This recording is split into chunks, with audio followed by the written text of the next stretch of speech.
So hey there fellow YouTubers, it's Frank Bush here again. So I know I haven't put out too many full-length videos lately, given that it's the holiday season. I got little ones and it just keeps me busy. I'd like to get out in the field again soon, and hopefully I'll have a full-length video out.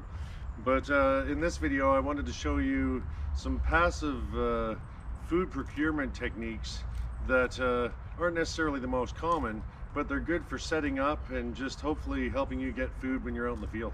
So one of the first items I want to show is a yo-yo mechanical reel. That's this little item here. So this has a swivel attached to it where it's got a feed of line that can come off, and the thinking with this device really is it's got a little catch on it. So you pull out your line, and then as you can see right here, there's a small catch that this lever kind of hooks into, and that holds it. But as soon as a fish would give any type of pull on the line, it automatically wants to reel itself in, and it'll do so, you know, endlessly, if you will. It's a spring-loaded device, so you just can potentially hook this onto a stick or branch, hang it over a creek, and hook on a fishing hook just onto the swivel, drop that out into the water, and let the mechanical mechanism do its work. Like I say, as soon as the fish bites onto the hook and pulls on the line, it'll want to just reel it in, if you will. So that's the first device I want to show. So the second item I want to show that I use in combination with each other is called a speed hook. So these are used by the military for when they do, you know, special ops, blah blah blah, fields, expedient fishing, and they're very effective tools. But the thinking really is this metal bar kind of comes together, and there's a little ring that sits, I'll try to get this on camera well, there's a little ring that sits on this side, and on this side there's a little kind of hook. So that hook just hooks onto that ring, and that kind of sets it. And then the thinking really is the hook for the fishing just comes off on a small piece of line.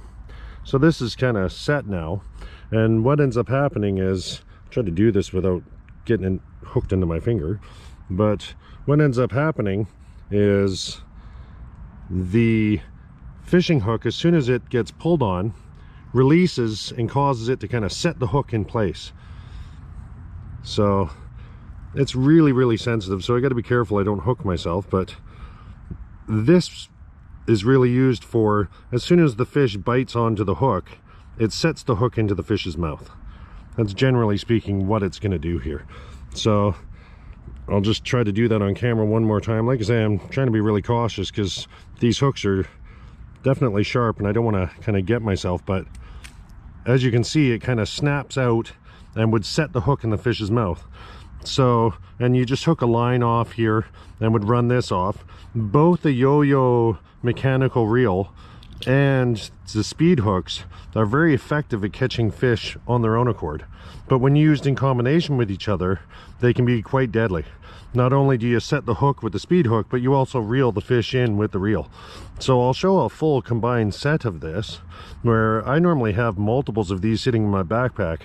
They're really for emergency situations where if you were lost in the wilderness, it allows you to set up passive fishing where you can go off and harvest wild edibles and that kind of thing, put out say a half dozen of these traps and use them to catch fish without you having to be there reeling in and casting and in essence wasting your time fishing. You know, you let these devices passively do the work for you. You come back and check them every hour or so just to see if you have some fish on the line. If you do, you know, reset the bait and put them back in the water and potentially harvest yourself off a half decent amount of fish at the same point in time as you're off gathering wild edibles. So what I've done here is, this is kind of one of my full rigs that I normally have just all together that sits in my bag. I've just hooked it up onto a tree. I normally put steel leader lines on so I can easily connect the yo-yo trap off to some branch and that kind of thing, but for this example, just so I can do the best camera work possible, as you can see, the yo-yo has been set. I just ran out a small length of line on the yo-yo just so I could show the example in effect. Now the actual line that sits on there is about 12 to 15 foot in length, so it is a half decent length that sits on there. But like I say, for this example, I just don't need to pull it all the way out. But and you can see the latch just kind of hooks onto the little catch there, and the trigger is really, as soon as that line gets pulled down, it releases the lever, and the lever comes off the catch and the reel just starts reeling in. And then down below, I've hooked on my speed hook.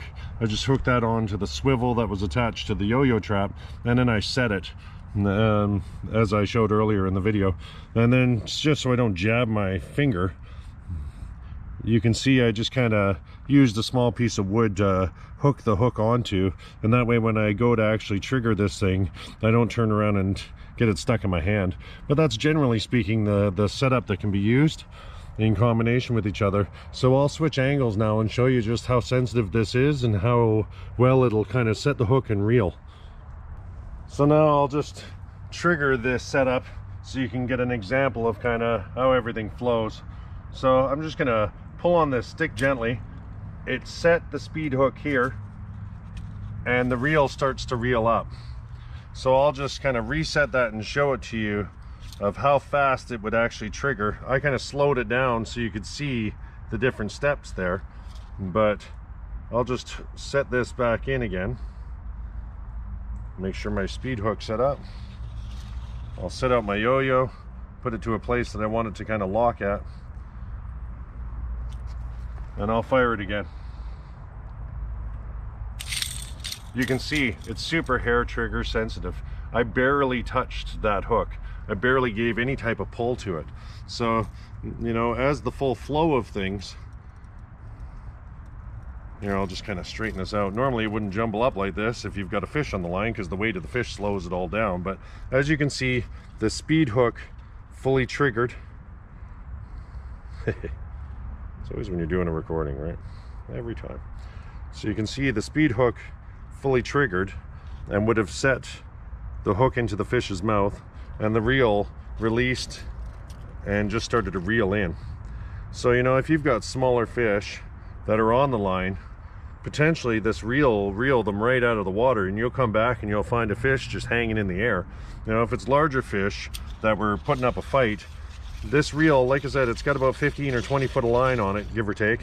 But when it hits its end, it's kind of locks in place, and the spring is now fully wound. So the resistance on the spring is a little bit stronger than it is, you know, when it first pulls. Kind of the further out onto that spring it goes, the more it'll want to kind of fight back. But like I say, I'll kind of slow it up just so I don't mess up the line inside. But it gives you an idea how effective this setup can be. So potentially you could have half a dozen or a dozen of these that you had in your bag, and you set out into your, you know, water source that you were trying to harvest your fish out of. And then, like I say, just let them passively sit. You go check on them once every hour or so, and just make sure that, you know, if there's any fish on there, that you've hauled them off and brought them out and gotten them ready to kind of process for eating. But this is definitely an effective technique. So one of the other handy things you can do with these yo-yo mechanical reels is create snares. You don't just have to use them for fishing, if you will. You know, if you wanted to try to take down some rabbit and that kind of thing, you know, I've just taken my leader line and wrapped it around the tree so it kind of anchored to the tree. I've got my reel where I've just strung out the line, and then created, you know, my snare setup, which is only elementary. I'm just showing this as an example, really. And then I just used the swivel to hook it back on its own self. So, you know, if you put this onto a line where rabbit were running through and that type of thing, you can also take down small game. If you put it on squirrel poles, those types of structures, you can easily use the yo-yo traps to catch small game as well. They're definitely a versatile tool and worth having in any type of survival kit. So I'll just trigger this snare and I'll wrap up the video. So I'll just use a stick to trigger the snare off. But like I say, some small game came running through, you know, one of their run lines that they like to make. It would get hooked onto the animal. As soon as it hit the point that the trigger set on the yo-yo would start to apply tension to keep this noose tied around the animal. And like I say, want to just keep reeling it back. You know, it's not the best way to set up a snare, but yo-yo traps having the capacity to be used for fishing as well as for capturing small game, It makes it a handy tool to have in any type of survival kit. Now, I would prefer to have metal leader lines instead of these. Use more like a conventional snare line. But you know, if you're in a survival situation and you're just wanting to procure any type of game as much as possible, these types of tools are definitely invaluable to have. So hey there, fellow YouTubers, thanks for tuning in to another one of my videos on bushcraft related concepts. Like I say, in this video it was the speed hooks in combination with the yo-yo mechanical reels.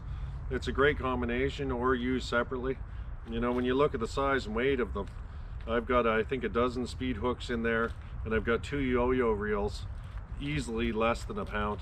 You know, and tiny. You could throw these in your bag and forget about them.